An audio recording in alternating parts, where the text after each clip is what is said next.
Alors, il faut savoir tout d'abord qu'actuellement, l'allergie alimentaire est devenue un énorme enjeu de santé publique de par le monde. Et ceci à plusieurs égards, en raison de sa prévalence croissante, de sa gravité potentielle avec le risque anaphylactique, mais également de la multitude d'aliments mis en cause. Aussi, c'est une affection qui altère considérablement la qualité de vie, avec des répercussions importantes, nutritionnelles, psychologiques et socio-économiques. Et compte tenu de cet impact, il est impératif de disposer d'outils diagnostiques adéquats et de suivre une démarche allergologique rigoureuse au vu d'un diagnostic précoce, précis et fiable, et évitant les évictions injustifiées, d'autant plus que le traitement repose sur le régime d'éviction. En effet, les réactions adverses aux aliments sont couramment rapportées, mais sachez qu'elles impliquent des mécanismes immunopathologiques différents. Vous avez d'une part les intolérances alimentaires, de mécanismes non immunologiques. Il peut s'agir de réactions toxiques, de réactions métaboliques telles qu'une intolérance au lactose, de réactions chimiques, voire même pharmacologiques. Et pharmacologiques, c'est de loin les plus fréquents et c'est rattaché à une consommation excessive d'aliments riches en amines biogènes tels que l'histamine. Et à côté de ces intolérances alimentaires, vous avez l'authentique allergie alimentaire qui sous-entend un mécanisme immunologique. Le plus souvent, c'est IgE-médié, parfois c'est à médiation cellulaire et dans certains cas, c'est un mécanisme mixte. Alors, comment définit-on l'allergie alimentaire? C'est l'ensemble des manifestations cliniques néfastes pour la santé et qui sont induites par un mécanisme immunitaire spécifique et surtout reproductible vis-à-vis d'un aliment donné. Sachez également que tout aliment est susceptible d'induire une réaction allergique. Toutefois, certains aliments sont plus à risque que d'autres. Vous avez notamment le lait, l'œuf, l'arachide, les fruits à coque et le poisson. Sachez également que ces trophallergènes varient considérablement, non seulement en fonction de l'âge, mais également des régions géographiques et habitudes alimentaires. Alors, quand doit-on penser à une allergie alimentaire? Retenez que le spectre clinique de l'allergie alimentaire peut revêtir un panel de manifestations cliniques. Les plus fréquentes et de loin les mieux connues sont les réactions immédiates, IgE-médiées, celles qui surviennent dans les 2 heures suivant la prise de l'aliment.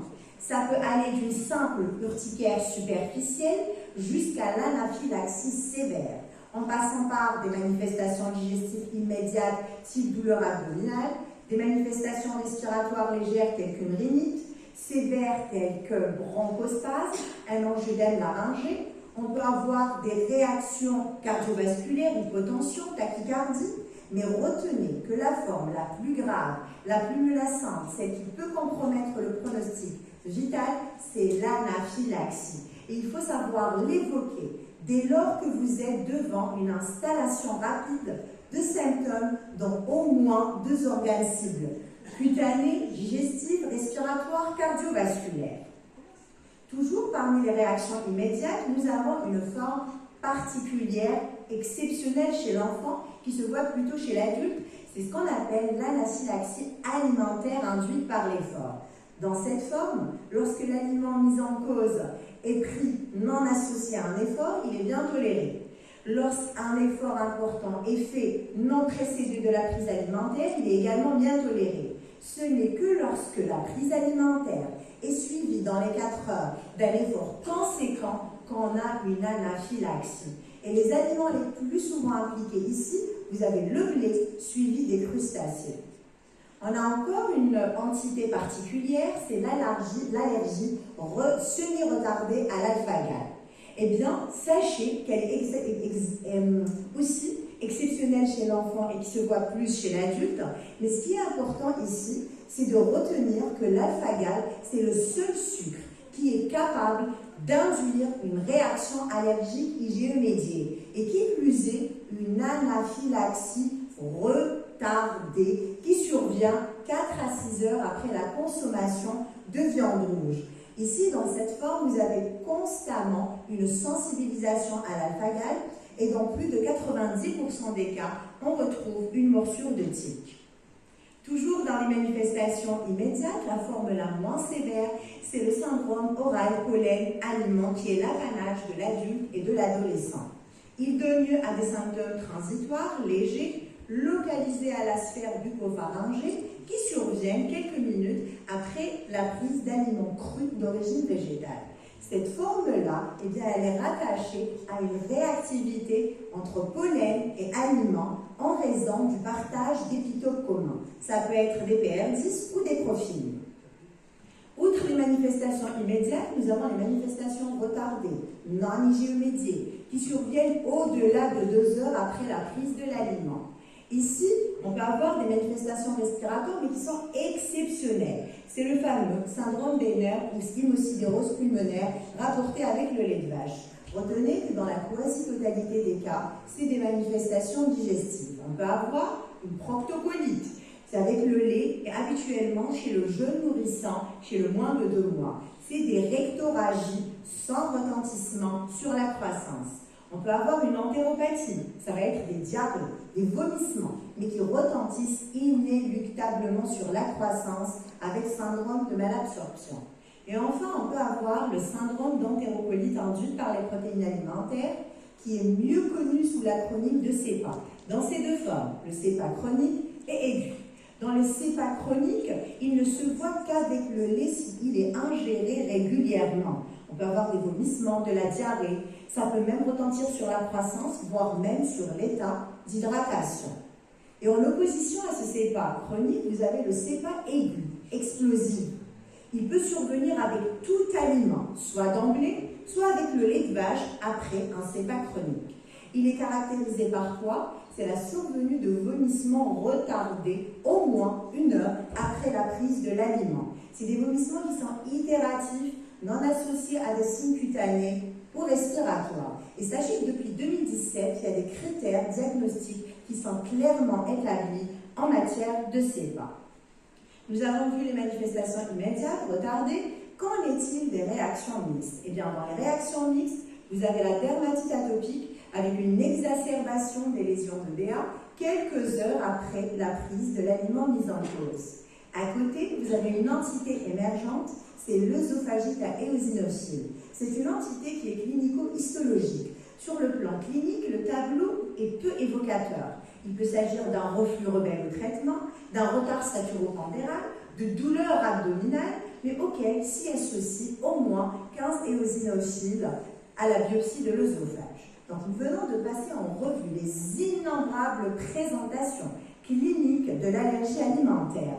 Comment s'y retrouver là-dedans? Comment ne pas tomber dans des pièges diagnostiques? Eh bien, en suivant une démarche allergologique rigoureuse. Et ça passe de prime abord par l'histoire clinique, étayée par des tests in vivo, in vitro, et potentiellement confortée par un test de provocation orale. Retenez que l'histoire clinique représente l'étalon or de toute démarche allergologique. On doit mener un interrogatoire policier, rechercher une sensibilisation préalable, relater l'histoire clinique, la nature, le timing, la reproductibilité. Et c'est ainsi que cette histoire clinique va guider notre exploration. Et la première étape du bilan allergologique, c'est la réalisation des prix de test. Ça n'a pas de limite d'âge, ce n'est pas coûteux, c'est de réalisation facile, d'interprétation rapide. Vous avez les résultats au bout de 15-20 minutes. On peut tester plusieurs allergènes lors de la même séance. On va tester l'aliment natif par méthode prix et conjointement les témoins positifs et négatifs. Et on considère que le prix de test est positif dès lors que vous avez une papule de 3 mm, d'au moins 3 mm. Outre les prix de test, vous avez le dosage unitaire des IgE spécifiques. Que ce soit par méthode immunocap ou chimiluminescence, le seuil de significativité est de 0,35 kilo-unités par litre. Retenez que ce dosage ne doit en aucun cas remplacer les tests cutanés, mais plutôt les compléter. Et habituellement, en pratique, on l'utilise pour suivre la cinétique et décider d'une éventuelle réintroduction. Aussi, sachez que les tests multi-allergéniques ne sont pas recommandés pour le diagnostic d'allergie alimentaire, car on a beaucoup de faux positifs et faux négatifs avec. Qu'en est-il des allergènes moléculaires?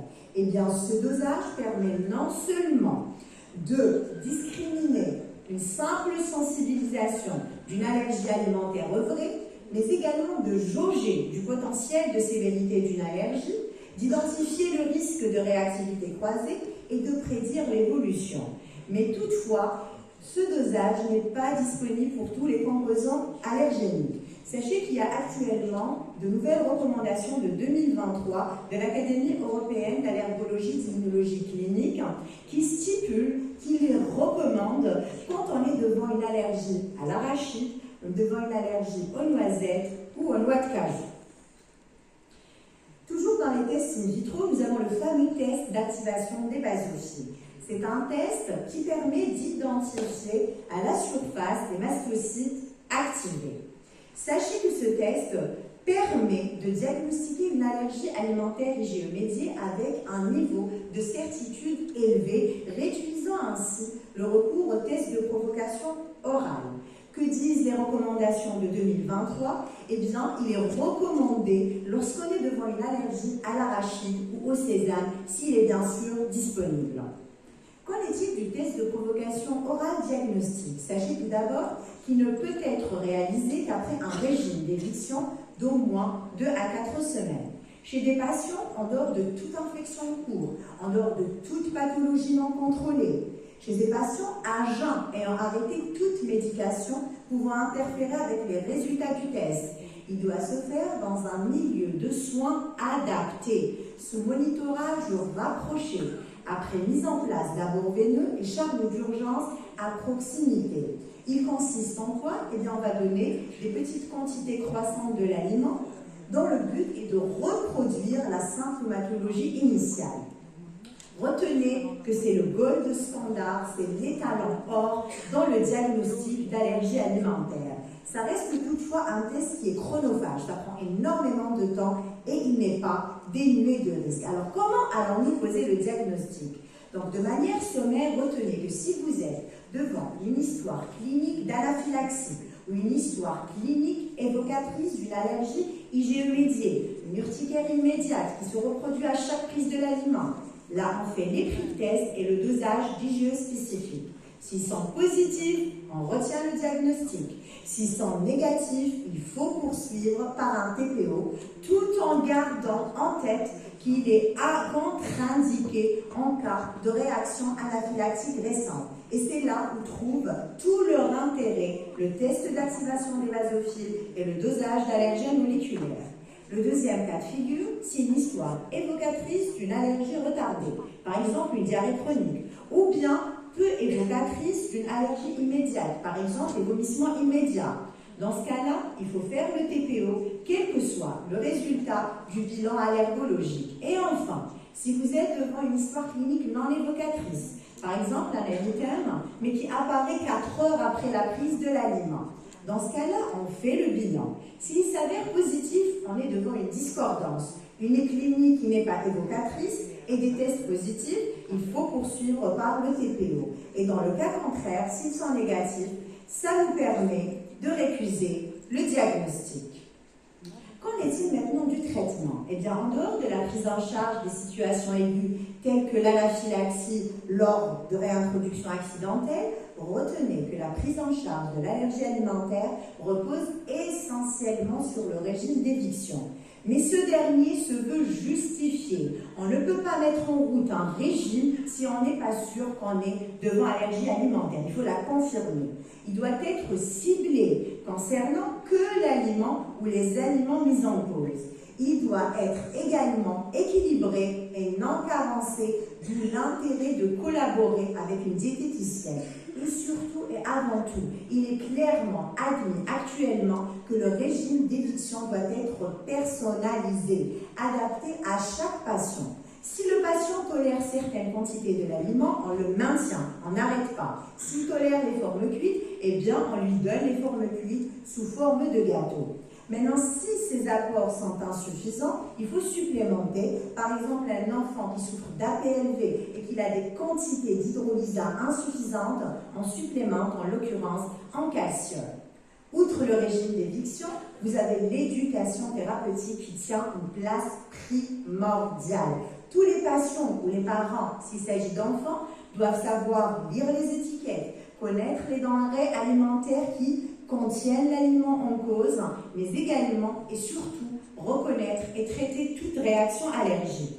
Pour ce faire, il est impératif de prescrire une trousse d'urgence accompagnée d'un plan d'action écrit. Cette trousse doit être toujours à disposition du patient et sa composition va dépendre du profil du patient. Mais habituellement, elle comprend un antihistaminique, un bêta-2 mimétique avec chambre d'inhalation et de l'adrénaline en stylo. Malheureusement, en Algérie, nous ne disposons pas de stylos auto-injectables et on est amené à préparer des seringues pré-remplies d'adrénaline qu'on remet aux parents et qu'on renouvelle tous les 2 mois. Un petit mot sur le CEPA. Dans le CEPA, on ne prescrit pas de trousse d'urgence, mais on fait un courrier ou bien on l'inscrit d'emblée sur le carnet de santé de l'enfant, le diagnostic, et on relate la prise en charge en cas de réintroduction accidentelle. Bien sûr, toute cette prise en charge ne peut se faire que sous réserve d'un suivi régulier. À chaque consultation, on vérifie s'il y a compliance, on vérifie la trousse d'urgence, on reprend à chaque fois le plan d'action, on évalue le patient, tant sur le plan nutritionnel qu'immunologique. Alors, y a-t-il un traitement spécifique pour l'allergie alimentaire? Eh bien, sachez que l'immunothérapie spécifique est un grand progrès dans la prise en charge de l'allergie alimentaire et notamment IgE médiée persistante. C'est quoi? C'est l'administration de petites doses régulières de l'aliment dont le but est soit d'obtenir une guérison ou une tolérance partielle. Plusieurs techniques existent. Vous avez l'immunothérapie épikutanée, sublinguale, mais la plus connue, la plus étudiée et celle qui semble être la plus efficace, c'est l'induction de tolérance orale qui va être développée dans la prochaine présentation par le professeur Deville. Est-ce que c'est le seul traitement qui modifie l'histoire naturelle de l'allergie alimentaire? C'est paru tout récemment, il y a quelques jours, il y a une publication du dernier guidelines de l'Académie européenne d'allergologie et d'immunologie clinique en matière de prise en charge thérapeutique de l'allergie alimentaire. Et pour cette société, eh bien, elle suggère à présent d'utiliser l'omalizumab en monothérapie. Pourquoi? Eh bien, l'omalizumab a été récemment approuvé par la FDA et autorisé pour le traitement des allergies alimentaires IgE médiées aux États-Unis, tant pour l'adulte que pour les enfants à partir de l'âge d'1 année. Et ces recommandations se sont basées sur les données probantes de l'étude Outmatch qui a mis en exergue l'efficacité et l'innocuité de l'omalizumab en matière d'allergies alimentaires IgE médiées multiples. Alors, comme on connaît tous le proverbe « mieux vaut prévenir que guérir », est-ce qu'on peut prévenir une allergie alimentaire? Auquel cas, comment? Eh bien, c'est le docteur Adria qui va tenter de répondre à cette interrogation lors de cette session. Je termine enfin cette présentation en mettant en avant les points forts et les éléments clés que l'on doit retenir. En effet, l'allergie alimentaire est une affection aux multiples visages, aux multiples facettes qui peut revêtir un panel de manifestations cliniques. Comment s'y retrouver là-dedans? En suivant une démarche diagnostique rigoureuse qui passe avant tout par l'histoire clinique. Le test de provocation orale, en effet, reste le gold standard, mais dans certaines situations et sous certaines conditions seulement. La prise en charge est basée sur le régime d'éviction qui doit toujours être personnalisé et adapté au phénotype du patient, encadré par une éducation thérapeutique optimale. Et enfin, actuellement, de nouvelles alternatives thérapeutiques s'offrent à nous en matière d'allergie alimentaire IgE médiée. Et je vous remercie.